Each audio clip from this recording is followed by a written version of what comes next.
बिहार भारत का वो राज्य जो आजकल देश से मजदूरों के पलायन के कारण चर्चा में है। देश के कोने कोने में आपको बिहार के लोग पढ़ाई और कमाई के लिए जद्दोजहद करते मिल ही जाएंगे। पर क्या जानते हैं, बिहार हमेशा से ऐसा नहीं था। बिहार ने भारत को सबसे उत्कृष्ट आईएएस, आईपीएस, आईएफएस अफसर, प्रसिद्ध शिक्षाविद, उद्योगपति भी दिए। कई ऐसे लोग हैं जो बिहार में ही जन्मे, यहीं पढ़े और यहीं से देश भर में नाम कमाया। एक जमाने में बिहार कल कारखानों से पटा पड़ा था।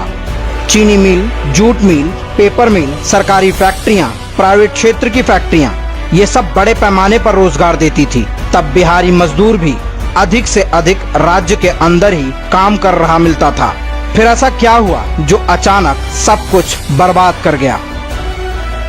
जवाब है जंगल राज, लालू का जंगल राज, जिसके आते ही सबसे पहले सरकारी चीनी मिलों की नीलामी शुरू हुई।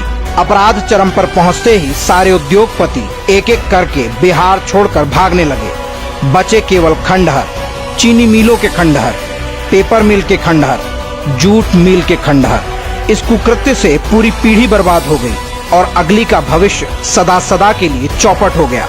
खनिज से भरा पूरा बिहार जैसा राज्य, जहां कभी बड़े पैमाने पर रोजगार देने वाले उद्योग लगे हुए थे, सब कुछ बर्बाद हो गया। पढ़ाई और कमाई के लिए पलायन शुरू हुआ। सरकारी व्यवस्थाओं की भी कमोबेश यही दुर्गति हुई। बिहार शुगर कॉरपोरेशन, बरौनी का खाद कारखाना, गढ़हरा रेलवे यार्ड का खंडहर, ये सब कभी भरे उद्योग थे। इनकी क्या दुर्गति हुई वो किसी से छिपी नहीं है। उभरा तो केवल रंगदारी उद्योग, अपहरण उद्योग, घोटाला उद्योग। इन उद्योगों के स्थापित होने का एकमात्र कारण है लालू प्रसाद यादव।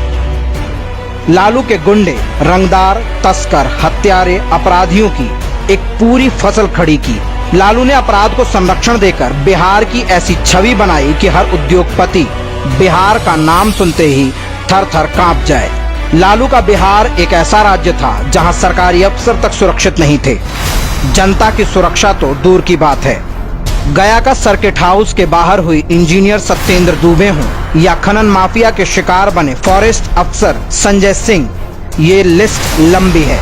बिहार लालू की जागीर बन गया था, जहां के सारे उद्योग धंधे लालू के गुंडों के रहमो करम पर चलते थे। नहीं तो उनका हाल शहाबुद्दीन के हाथों एसिड से नहलाकर मारे गए चंदा बाबू के बेटों जैसा हो जाता था। लालू यादव के चारा घोटाले में जाने के बाद उनकी पत्नी राबड़ी के सीएम बनने पर साले साधु यादव का नाम बिहार के नए माई बाप के रूप में आने लगा। एक समय वो भी आया जब बिहार के बच्चों के लिए शाम 5 बजे तक घर के अंदर घुस जाने की लिमिट लग गई। उसके बाद बाहर रहना मतलब गुंडों द्वारा अगवा कर लिया जाना। बच्चों की जान प्यारी है तो इतनी रकम चुकाओ। भला कोई उद्योगपति क्यों उद्योग लगाता यहाँ? लालू यादव के रहमो करम पर अपनी जान गंवाने बिहारी अपने भविष्य को बचाने के लिए घर द्वार छोड़कर देश भर में भटकने को मजबूर हो गया। इस सब पाप के खत्म होने के बाद बिहार को वापस उठने में, अपनी इज्जत कमाने में कितना समय लगेगा ये तो भविष्य के गर्त में है। पर लालू के सपोलों जब अपनी 30 लाख की कार, 15 लाख की सुपर बाइक और चार्टर्ड प्लेन में केक काटते समय गरीबी की बात करते हैं ना, तो सीधा दिल में चोट लगती है। कभी वेटनरी कॉलेज के सर्वेंट क्वार्टर में रहने वाला परिवार आज उन गरीबों का खून चूसकर ही धन्ना सेठ बना है। फार्म हाउस में बैठे बैठे हजारों करोड़ घोंटते समय उस गरीब का चेहरा नहीं दिखा। कम से कम भगवान से तो डरो पापियों। बिहार अब जाग चुका है, ये तुम्हारा हिसाब जरूर करेगा। हम दोषी हैं, हम भ्रष्टाचारी हैं, हम दागी हैं। दे देंगे, दुम का नाच के गिर जाओगे।